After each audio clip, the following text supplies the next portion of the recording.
Y yo quiero esta mañana compartirles algo que está muy conectado, como ya lo mencionábamos al principio, a una celebración que el mundo le da mucho realce. En la mayor parte del mundo se lo destaca como una festividad que aparentemente es inofensiva. Pero cuando uno empieza a buscar la fuente de la cual proviene sus raíces, llega a tomar conocimiento y entendimiento de que aquello no es algo que produzca bienestar en la condición del hombre, no es algo que sea favorable a una vida en la cual haya libertad y paz. Esa fiesta es conocida en el mundo como Halloween, aunque en sus principios no era ese su nombre. Esta palabra Halloween es una versión abreviada de la frase en el inglés que es All Hallow Eve o Evening, que significa víspera de todos los santos. Y lo cierto es que Halloween proviene de un antiguo festival pagano que fue celebrado por los celtas hace muchísimos años, aproximadamente más de 2000 años. Y en sus orígenes, esta fiesta era conocida como Samaín. Es una fiesta que se celebra el 1 de noviembre y que marca el final de la temporada de las cosechas y el comienzo del invierno, por lo cual significa con el comienzo del invierno que arranca la temporada más oscura del año. Sabemos que en el invierno oscurece más temprano y las horas de la noche se extienden. Esta celebración comenzaba antiguamente, conforme a esa costumbre, en la tarde del 31 de octubre. Y era una celebración en la cual en verdad lo que se realizaba era un culto al Dios de la muerte, porque ellos entendían que en esa fecha la raya muy fina que separa el mundo espiritual del mundo terrenal era traspasada por el espíritu de los muertos. Y había una manifestación de esos espíritus en el ámbito terrenal de la vida. De tal manera que ellos implementaron una serie de prácticas para contrarrestar lo que en su superstición, en su creencia, ellos imaginaban que sucedía en ese tiempo. Y entonces, ante la evidencia de que hubiera espíritus de muertos presentes en el ámbito de la tierra, ellos buscaban apaciguar la actividad de esos espíritus disfrazándose. De tal manera que muchas veces es utilizado y hoy se conoce en el mundo cuando se celebra esta fiesta, disfraces que representan telarañas, que representan fantasmas, que representan una calavera y distintos motivos que están dando simbología a lo que significa ese ámbito espiritual que genera temor, la presencia del espíritu de los muertos. Y de esta manera se pretendía pasar desapercibido, oculto en esos disfraces. Y al mismo tiempo tenían una práctica para apaciguar esos espíritus, se les dejaba comida. De tal manera que si el espíritu pasara por el lugar donde habitaba una familia, al encontrar la comida no ejercería ninguna acción que fuera en contra de ellos. Todo esto nace a partir de una celebración que tiene sus orígenes, como ya lo dijimos antes y lo volvemos a reiterar, en el ocultismo, y lo que se celebra es culto al Dios de la muerte. Ahora, es interesante que este festival se originó en un lugar que está muy lejos de aquí. Sin embargo, la celebración ya llegó hasta aquí. Ese lugar en donde se originó es en la región de Irlanda, allí en la zona del Reino Unido. Y en ese lugar, los sacerdotes druidas eran los encargados de desarrollar este culto. Se cree que la influencia ocultista, espiritista, es muy fuerte en ese tiempo, de tal manera que lo que puede uno entender es que allí hay un movimiento de espíritus demoníacos y abiertamente contrario al cristianismo, en el cual se celebra por sobre todas las cosas la victoria de Cristo sobre la muerte. Jesucristo vino para traer vida y vida en abundancia. Y por eso dice el apóstol Juan en su primera carta que Jesucristo vino primeramente a deshacer las obras del diablo, a fin de que todo hombre y mujer pudiera experimentar la vida verdadera, la cual en Cristo ha sido revelada mediante el poder de la resurrección. El apóstol Juan en su evangelio, él habla acerca de la presencia del Hijo de Dios encarnado, en semejanza de naturaleza humana. Y dice que cuando él vino y se presentó entre los hombres, el apóstol Juan, cuando escribe su evangelio, está recordando ese tiempo cuando caminó con el Cristo encarnado. Y dice, haciendo referencia a esa experiencia, que en Cristo estaba la vida. Evangelio de Juan, capítulo 1, versículo 4. Y la vida era la luz de los hombres. Significa que cuando los hombres encuentran la verdadera luz, es la oportunidad de experimentar la verdadera vida, la cual proviene solo de Dios. Halloween se celebra el 31 de octubre específicamente. Y es interesante ver que esta fecha coincide con el principal día de celebración de los brujos. Es el día en el cual la actividad del mundo del ocultismo tiene mayor fuerza. En la creencia en el ámbito de los brujos es que ese día es cuando mayor poder tienen las huestes satánicas. Esta práctica ejercían los sacerdotes druidas y es algo que proviene del ocultismo. Prácticas como, por ejemplo, el espiritismo, que representa el contacto con los espíritus de los muertos. Y de allí es que surgen estos rituales que solo dan culto a los muertos. Ahora, ¿cómo llegó esa práctica, siendo que comenzó en un lugar muy alejado, como es aquellas islas que forman parte del Reino Unido, de Irlanda?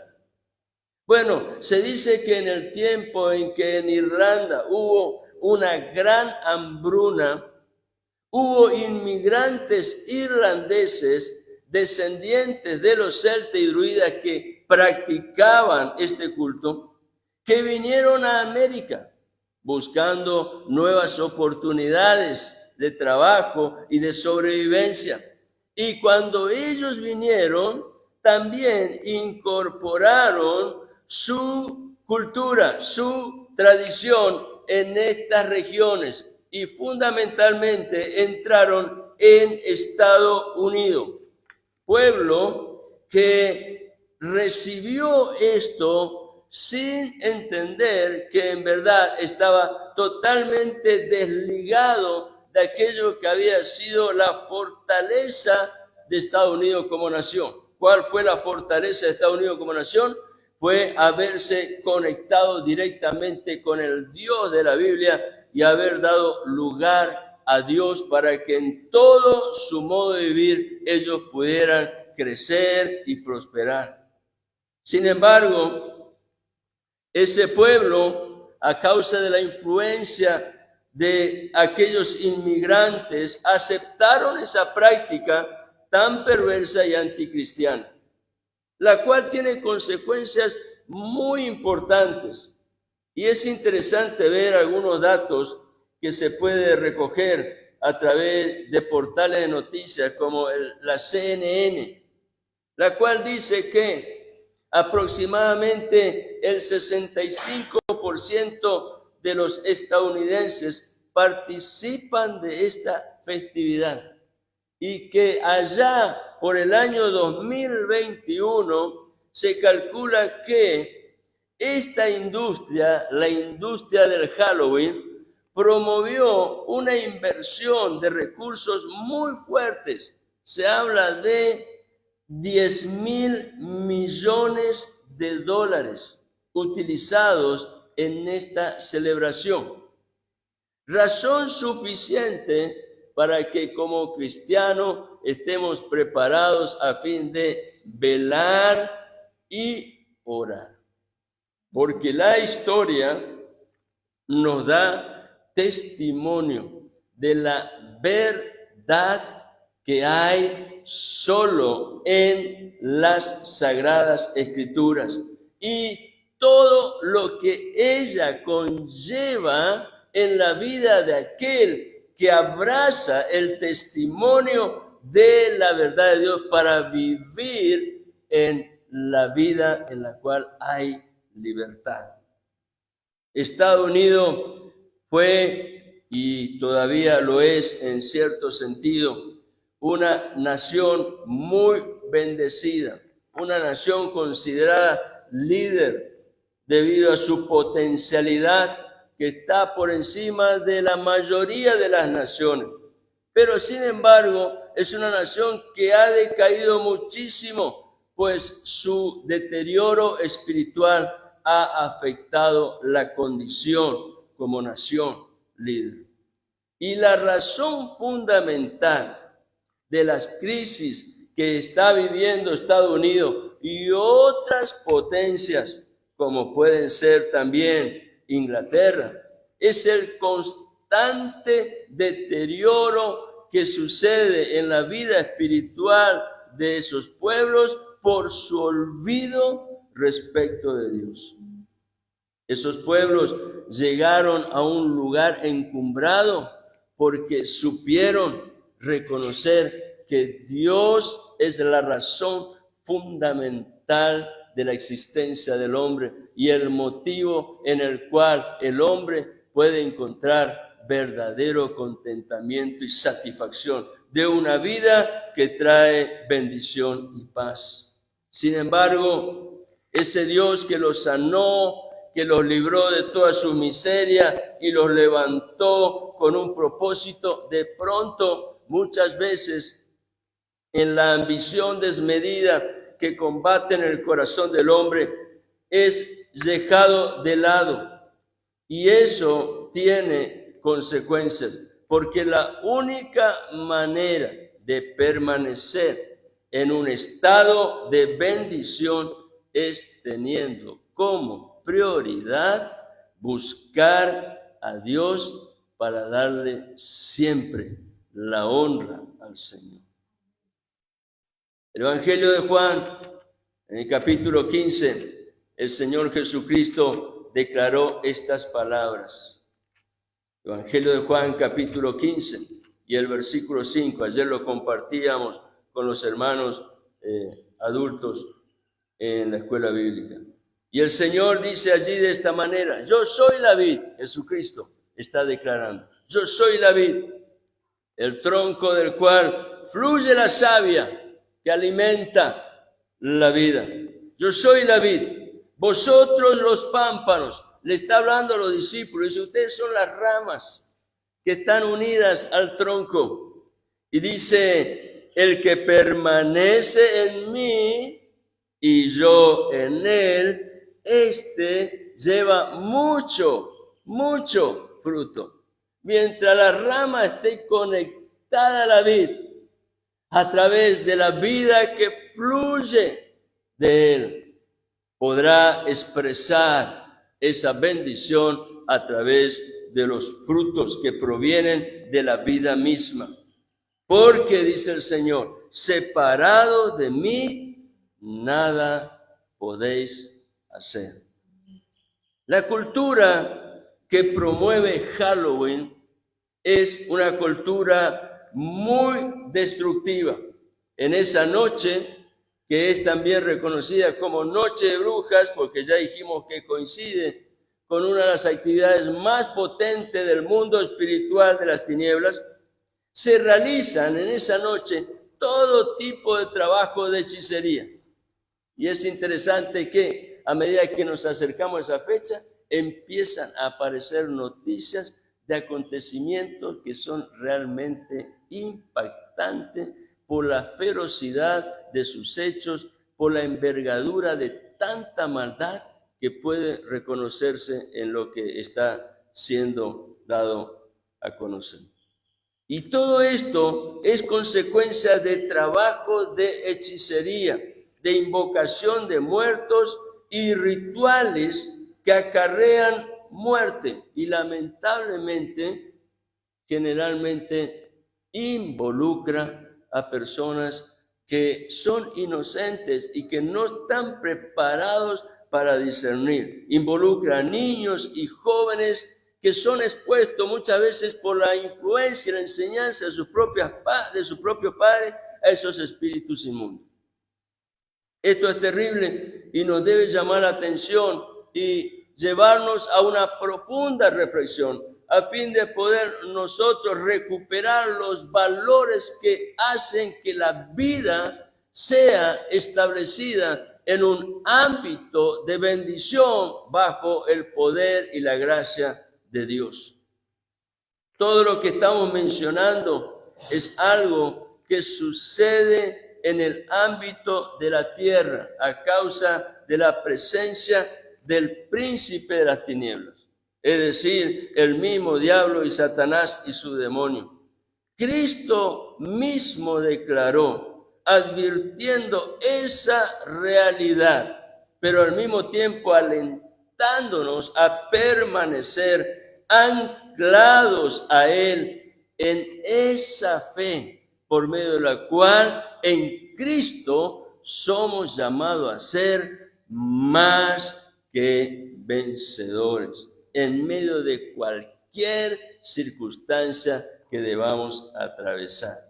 En el Evangelio de Juan, en el capítulo 14 y el versículo 30, el Señor dice, Él está dando las últimas instrucciones a sus discípulos antes de ir a la cruz. Y Él les dice, Juan 14:30, Evangelio de Juan 14:30, no hablaré ya mucho con vosotros, porque viene el príncipe de este mundo, y él nada tiene en mí. El Señor mismo es quien se levanta y se constituye como bandera de justicia y salvación en la vida y en el corazón que está anclado a Dios. Por eso dice el Señor en el mismo Evangelio de Juan, en el versículo 33 del capítulo 16, estas cosas os he hablado para que en mí tengáis paz. En el mundo tendréis aflicción, pero confiad, yo he vencido al mundo. Aleluya. Jesucristo es la garantía de libertad, de victoria y de paz. El Señor es fiel. En las horas previas a su crucifixión, Él dio estas instrucciones a sus discípulos y son palabras de ánimo que nos alientan a avanzar sin temor, aun cuando a veces las nubes espesas de un mundo cargado de maldad parecen estar gobernando. Pero por encima de esas nubes hay un trono de gloria en donde Dios sigue siendo el Señor soberano. Aleluya. Les quiero compartir, para ir cerrando esta breve meditación en esta mañana, algunos conceptos espirituales que junto a Efesios capítulo 6, aquel capítulo donde Pablo habla de la armadura de Dios, que sería bueno que lo podamos mirar completo. También son necesarios estos conceptos espirituales para que lo practiquemos en nuestra vida diaria. Por ejemplo, vamos a ir al capítulo 4 del libro de Santiago. Acompáñenme, por favor, a la lectura de la palabra allí, en el capítulo 4 de Santiago. Santiago, recuerden que la primera carta que aparece después del libro de Hebreos. Santiago, capítulo 4. Fíjense lo que dicen estos versículos. Son muy importantes. Son principios espirituales que nos ayudan a estar firmes, establecidos en Dios, sin dudar, sin temer y teniendo la fortaleza en la cual Dios nos lleva a vencer. Santiago capítulo 4, versículo 7. Someteos pues a Dios. Este es un principio espiritual, porque allí dice el escritor, someteos pues a Dios, resistid al diablo y huirá de vosotros.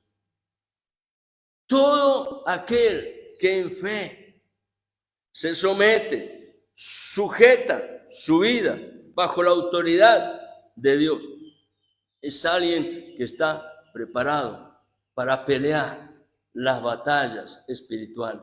¿Por qué? Porque ya no depende de sí, sino que hay alguien en él que está como poderoso gigante para derribar los gigantes que se presenten en el camino.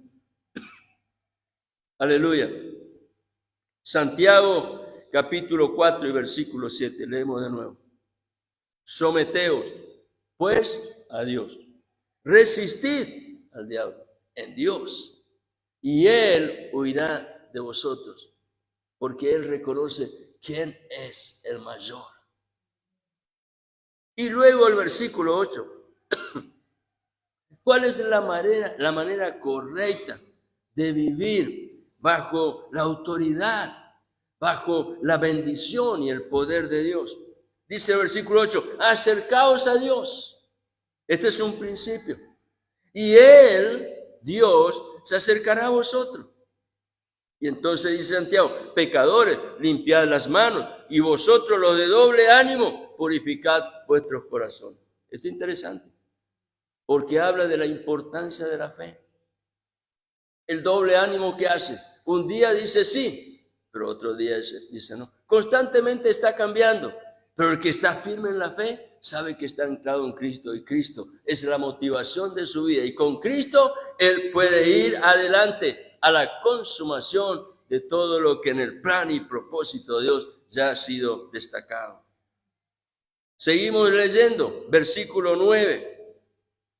Afligíos y lamentad y llorad. Yo creo que esta mañana hemos hecho algo de esto, que estamos señalando acá como principios. Por eso este culto, que es atípico, representa un tiempo fundamental en nuestra vida, porque es algo en lo cual Dios quiere llevarnos a una experiencia práctica.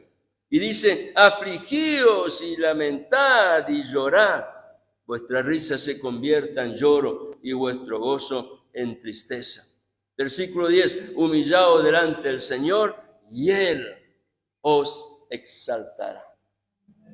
Este mismo concepto es utilizado por el apóstol Pedro en su primera carta, en el capítulo 5, en donde él dice allí el versículo 6, primera de Pedro, capítulo 5, versículo 6, humillaos pues bajo la poderosa mano de Dios. Dios está en control. Dios es soberano. Nada escapa de su gobierno. Y si Dios permite que pasemos por valles de prueba profundos, tengamos confianza, porque Él tiene dominio y autoridad sobre toda circunstancia. En Él podemos nosotros estar firmes y seguros, humillados pues bajo la poderosa mano de Dios. ¿Para qué? Para que Él los exalte cuando fuere tiempo, echando toda vuestra ansiedad sobre Él. Versículo 7. Porque Él, Dios, tiene cuidado de vosotros.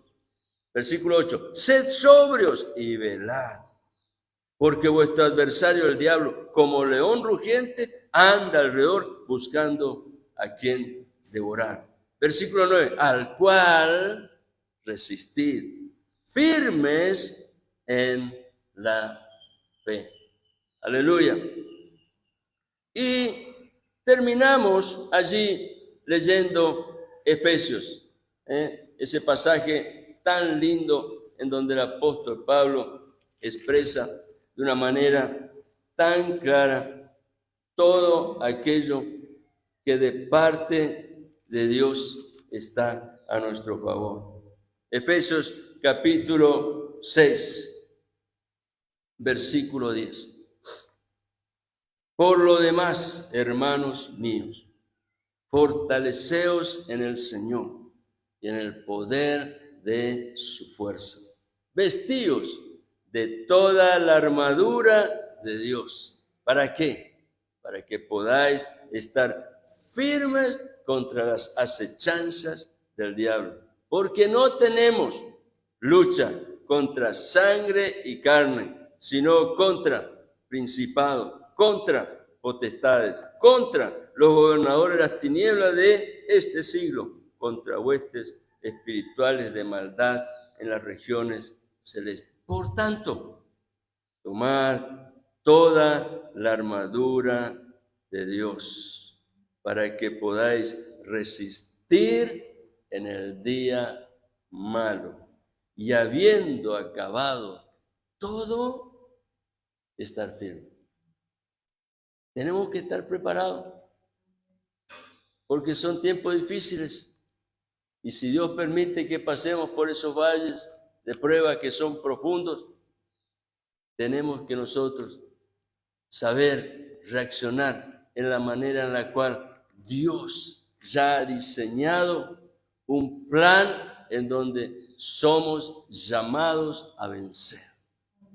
Aleluya. Gloria a Dios. Esta expresión que Pablo utiliza allí en el versículo que recién acabamos de leer, habiendo acabado todo, versículo 13, la parte final. Estar firme significa cuando terminó ese tiempo de batalla espiritual que estuviste peleando en el nombre del Señor, fortalecido en el poder de su fuerza, bajo el favor y el testimonio del Espíritu Santo que está en tu vida y en mi vida, podamos nosotros estar todavía en pie. En pie. Aleluya. En el poder y autoridad del Espíritu Santo que gobierna la persona que ha decidido practicar los principios divinos, el cristiano es llevado a un lugar de autoridad.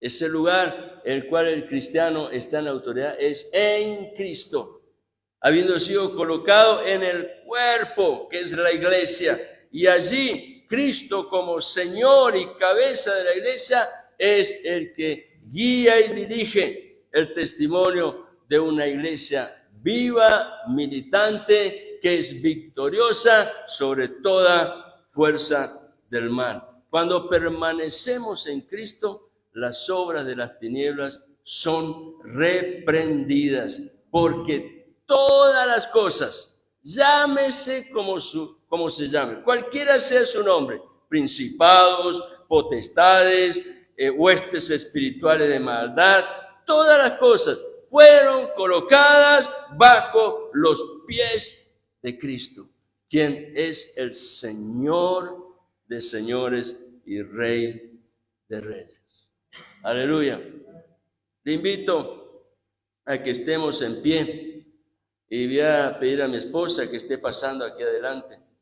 Así terminamos este tiempo en el cual hemos venido como iglesia a alabar y honrar en el nombre del Señor en un acto de fe. Y vamos a traer delante del trono de Dios todo lo que significa para nuestra vida estos tiempos que estamos viviendo, poniendo sobre todas las cosas nuestra mirada en aquel que es fiel y permanece fuerte y todopoderoso Dios para llevarnos en bendición.